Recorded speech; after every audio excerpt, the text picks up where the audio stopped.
Welcome to TisTalk. Welcome to TisTalk. This is a podcast coming from Tisbury, Wiltshire and surrounding villages. I'm Julianne Murphy. And I'm Mary Myers. This is the week beginning Monday, the 17th of March. Hello, Julia. Hello, Mary. How was your chat with Rose Handley? Rose Handley, who's on the programme today. Now, she's the secretary of the Tisbury Gardening Club. They used to be called the Tisbury Horticultural Society. They changed the name for some reason. And it sort of blows me away, that club. I don't know if you know this, Mary, but membership is £10 a year. Now, what can you get in this day and age? £10 a year or £10 a week or whatever. £10 is nothing. And for that, you get membership of the club where they have 6 lectures a year that are free for members to go to, evening lectures where they have experts turn up and give interesting talks about gardening and horticulture, obviously. They have trips to garden centres and gardens. They have 3 shows a year that you can compete with your produce and flowers. And as she said, it's such a great sort of mixture of people because you have total gardening experts, people who are really committed gardeners, and you have people who've never gardened in their life and they have a pot on the windowsill of something. And, if you need information on gardening, the place is the club to belong to. Yeah, good. And yeah. A year. Well, actually, there is something that you can get even better value from, and that's the football club, and that's only £1 a year. I know, that is true. And it all means that Tisbury is full of saints, doesn't it, actually? Yeah. Because all these people are organising these amazing things for us all to enjoy for free. They're just giving their voluntary time. And another person that we should also mention is Zita, who runs the food bank. Yes. Who's another saint. And that, by the way, has just got a bit of a grant, which is great.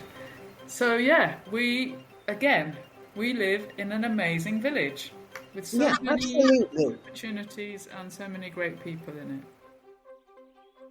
So what have we got on the programme this week, Mary? Okay, well, you've just been editing our friends the Ramblers, and they go on a walk around Chettle, which I had to look up, actually. I've never been there. I thought, that sounds like a really nice walk. And then we have Rosaline Handley about the upcoming Spring Flower Show on the 29th of April.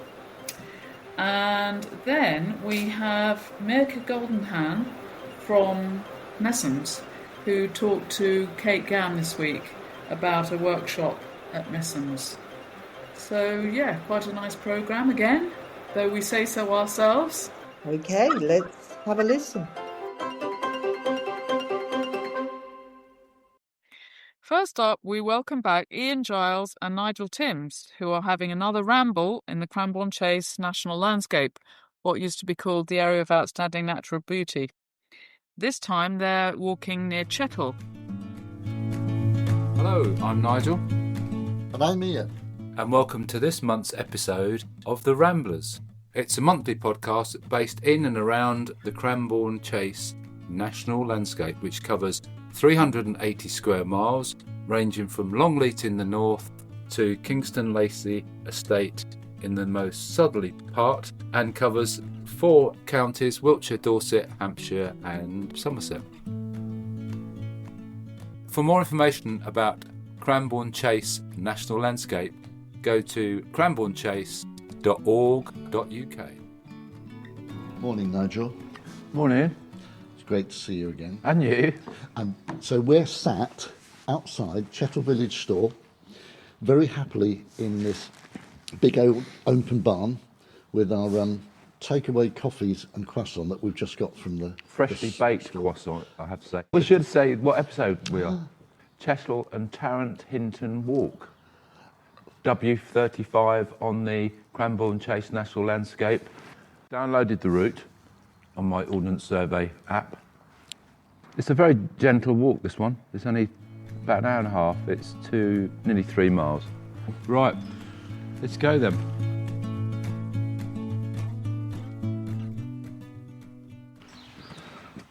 We're doing a circular route, yeah? Ah, yes, so we're walking up a reasonable slope.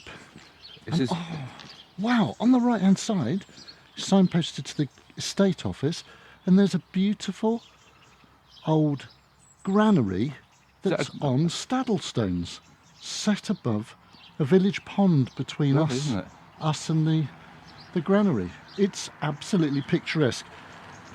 It's not maintained in some pristine way. No. You got the tiled roof covered in loads of moss. The village pond is quite big and it's beautiful. It's not overgrown with reeds. No. There's lots of odd little buildings, isn't there? Yeah. We walked up the south side of the church. On the left, Chettle House emerges. It's beautiful, isn't it? Sold off around 2015, I think, something Possibly. like that. With about, I read some blurb, with 117 acres, and it's apparently the best preserved Baroque style house in Dorset. Is it? Yeah, it's been the original. Some of the original structure on the wings, the side wings, was taken down, but then restored beautifully. And it was put up around 1715. But the current owners have come in and restored it really sympathetically. Oh, really? And done, really just brought it back up to life. The only other thing that was notable in my mind from when I was reading things was about 200 years ago, when it was bought or changed hands. Apparently, it was said to be in ruins. Right. The windows were gone. The ceilings were coming down. There must have still been a roof on it. And the person who owned it, who was a guy called William Castle, or bought it, was a solicitor from Wimborne called William Castleman. Part of a local banking family who had the Castleman Bank, that, through a long story, ended up being one of the founding banks that got merged into what we know today as NatWest. NatWest, right, yeah. But back then, banks were relatively small local affairs that then merged. Anyway, William Castleman bought this with his wife, and they restored it. Right. And that was the beginning of sort of bringing the place back up to its grandeur over a 200-year period, in quite a story. Really? It's worth having a look at. It is. They've got their own Wikipedia page. I love the birds of prey sat on the front of the building. Two eagles, I guess. Yeah. Lovely, Wow. isn't it? It's a beautiful location as well. The house is absolutely stunning. It is, isn't it? The wife of William Castleman Yep. was the granddaughter of someone who has played quite a notable part in the Chase and Chalk project. He's one of the characters they've looked at of the Chase and Chalk, Isaac Gulliver, who was known as the king of the Dorset smugglers. And No, we had reference to the smugglers, didn't we, when we were... Was it... Oh, yes, that's how the estate became... well, so that's the thing. So there's no direct relationship between Isaac Gulliver's family and the current owners, but there is a I say no direct blood relationship, but there is a connection through the family tree that brings Isaac Gulliver's, as I say, granddaughter into the ancestry of the family that currently own the estate. This area would have been part of Isaac Gulliver's domain, I suppose, in terms of where he would do business, where he would bring the smuggling supply chain through. Yeah. And it would have been employing local people who wanted to make some money. And of course, they were smuggling a lot of brandy and tea, which was all heavily taxed at the time. Tobacco? I don't know about tobacco. I don't think tobacco was listed in it. It was Right. It was always tea and brandy, stuff that was taxed heavily. Right.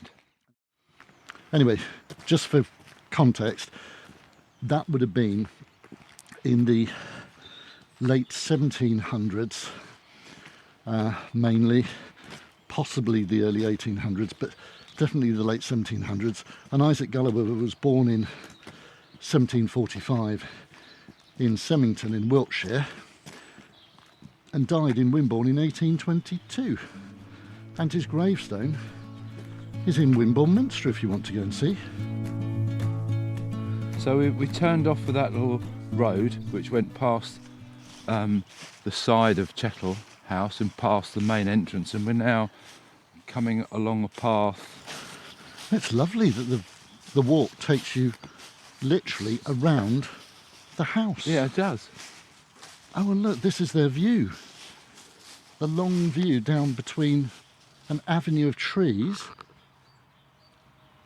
Isn't it fantastic? Wouldn't you want to live here? I wouldn't want to do the hoovering though, would you? Nor the hoover, or the dusting, No. or cutting the grass, actually. No. Goodbye from here. Goodbye. And we'll leave the Ramblers there for this week. The next time we hear from them, they'll be attempting the Dinton Park Easy Access Walk.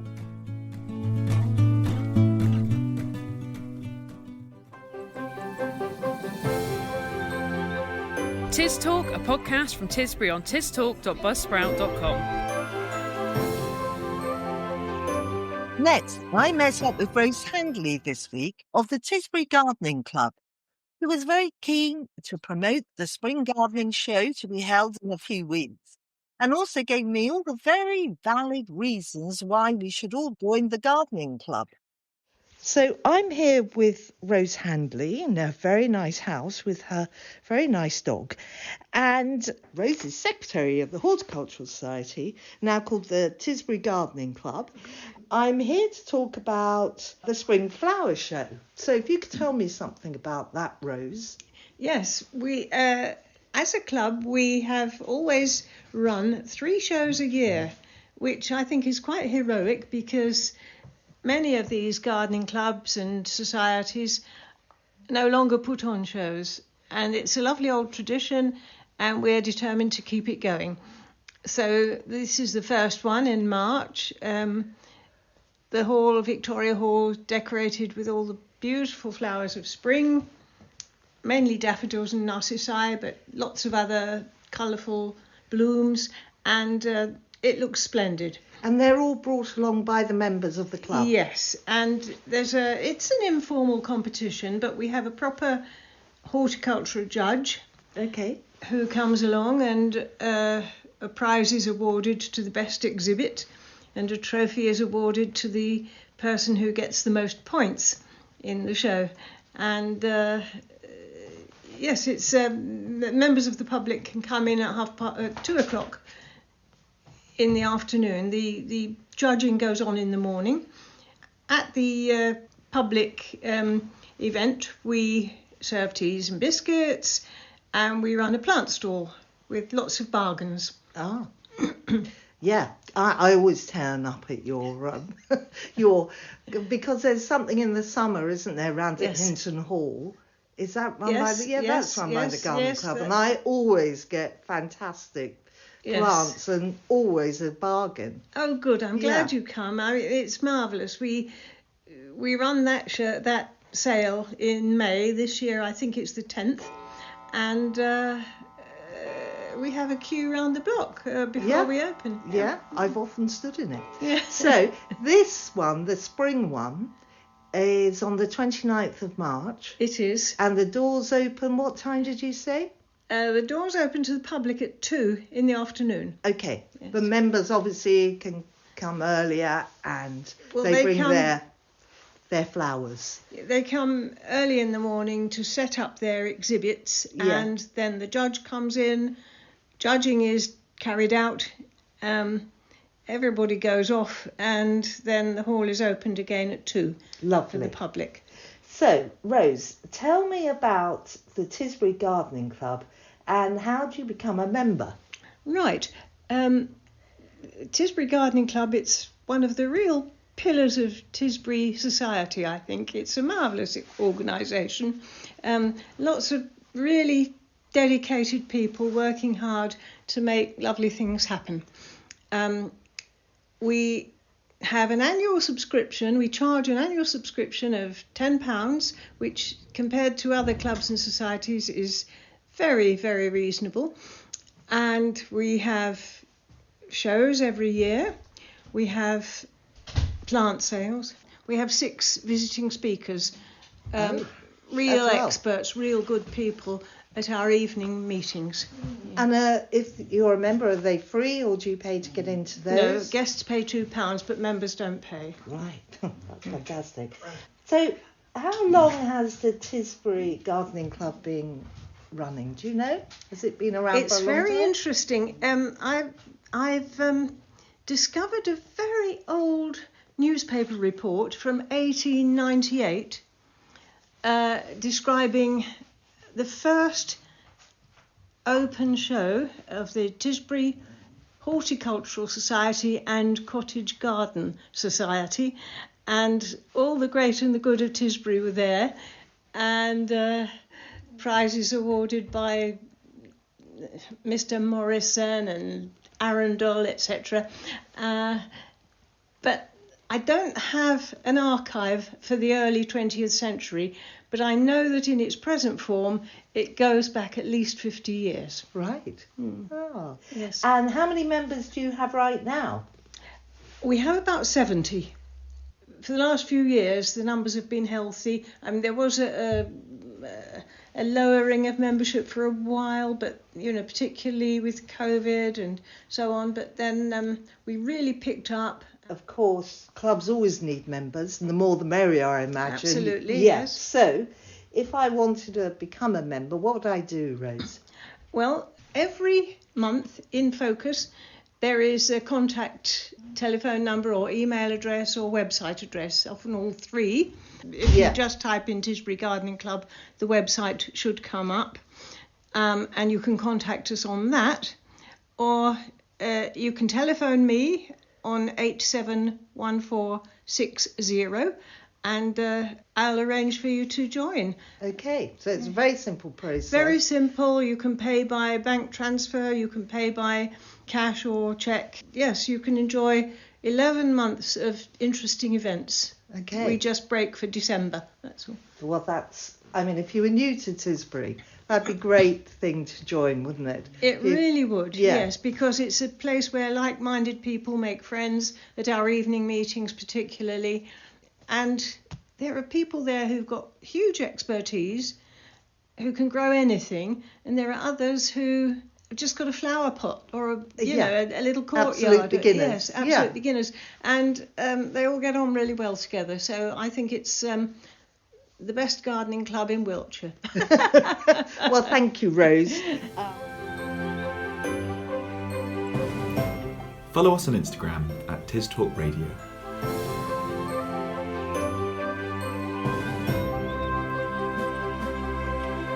Kate Gamm catches up with Mirka Golden-Hann at Messums Workshops. She is organising a whole series of free workshops in clay for young people, and the first one is on April 7th.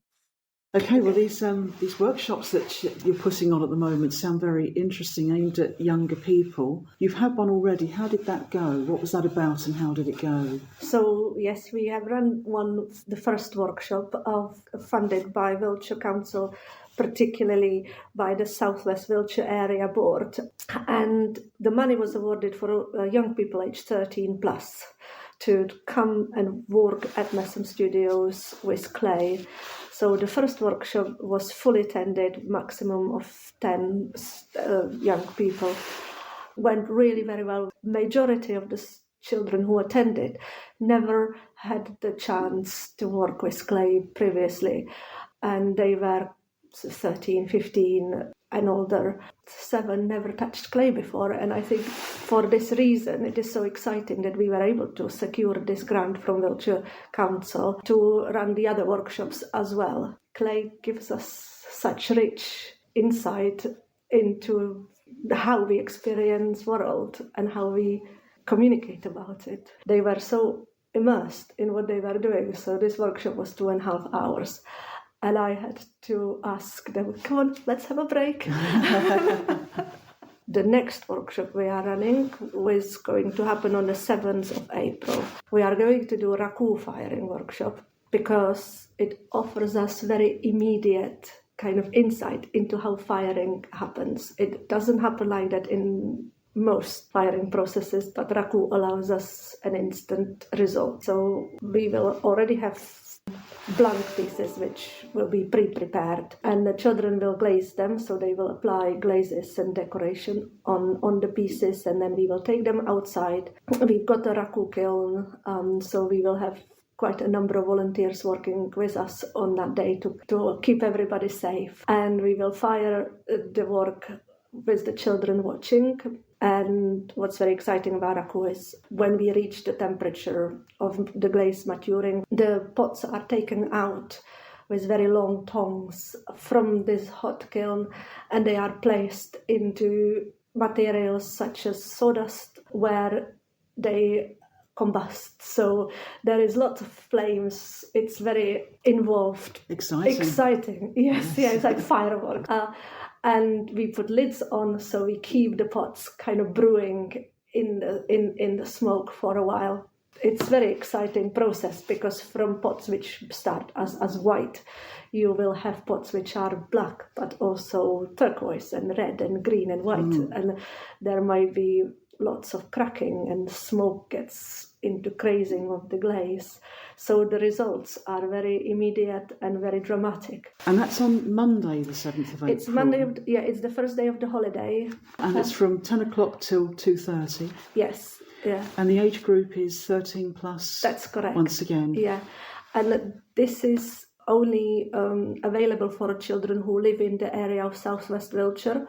So Tisbury, Chilmark is definitely the area we are looking for young people from, but also further afield in southwest Wiltshire, Wilton. Perfect. And then a second course that you're running, or a third course in fact, is run over 2 days, and that's on the bank holiday Monday the 26th and Friday the 30th of May, modelling the wild figure. Tell us about that. When I wrote the proposal to the South West Wiltshire Area Board for these workshops, I wanted to include in it as many different insights into the ceramic practice. And a topic that's particularly dear to me is handheld sculpture. And so the wild figure was inspired by the exhibition that's currently at Messums, Nicola Hicks. So we will be modelling little creatures which will fit in the palm of our hand. And the reason for that is that the next stage of the process is sagger firing. So sagger is traditionally a case within which ceramic piece is fired, traditionally to protect the piece from the ferocity of the firing flame. In contemporary ceramics, very often people make or use saggers, which we will place our creatures into and pack them around with things like orange peel, banana skin, so anything that will then combust and create flashing effects on the side of the piece inside. Okay. So again, the firing itself will happen outside, so we will be using our raku kiln for that firing, but still immediate result because we will be able to unpack the saggers on site. And on Friday, everybody who comes will be able to go home with their creature or creatures. Fantastic. I mean, it sounds amazing, but it is the absolute beginners, isn't it? It's not for children who have any experience in clay modelling or raku or anything of this kind. It's for absolute beginners. Yes. we are hoping that this way it will reach the children who never might have had experience to do this sort of work at school. And how do the families book for the 3 courses that you're proposing? So anybody can email us on creative@messums.org, and we will ask, please let us know where you live so that we can make sure that people come from the area for which the grant was awarded.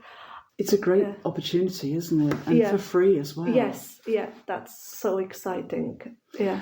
And also there's more on your Instagram, isn't there? I saw some pictures of your first workshop, which looked really exciting. Really, I could see that the young people were really engrossed in what they were doing. If you look at Messums Studios, then you can see the post from the first course, and also the booking information should be on that post. Perfect. Yeah.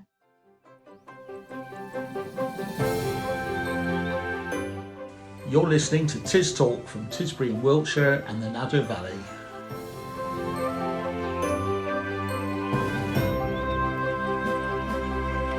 And we end with the What Songs with Loud Pointer.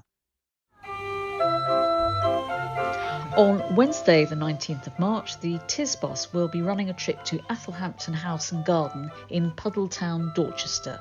Also on Wednesday at 10 a.m. until 12 noon, the pop-up cafe will be in the small Hinton Hall, and later at 12 noon until 1 p.m. A light Lent lunch will be served in the Methodist Church. On Thursday the 20th, Wiltshire Sight Loss Advice and Social will take place in the Nadder Centre from 11 a.m. until 1 p.m.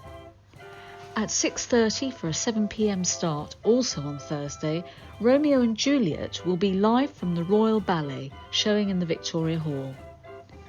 At 7:30 again on Thursday, the Tisbury Carnival AGM will be in the Elizabeth Hall, and anyone can attend.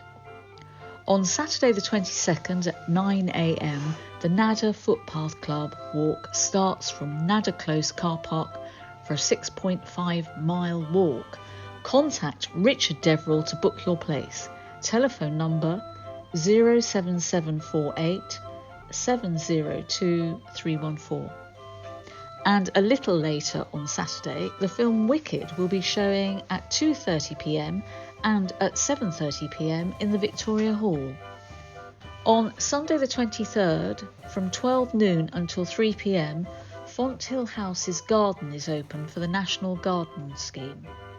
And lastly, also on Sunday the 23rd, showing at the Victoria Hall at 6:30 for a 7 p.m. start, the exhibition screen season is showing Dawn of Impressionism with art in the corridor.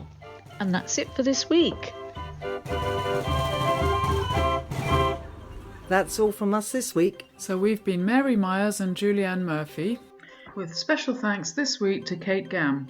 We'd love to hear from you. You can contact us on tistalkradio@gmail.com. You can listen every week to a new episode of TisTalk, and you can find any episode you've missed at tistalk.buzzsprout.com. You can also find us on Facebook. Just search for TisTalk, that's all one word. And also look out for us on the Nextdoor app. And now also on Instagram on TisTalk Radio. So do listen in next week for more stories from Tisbury. Bye-bye. Bye.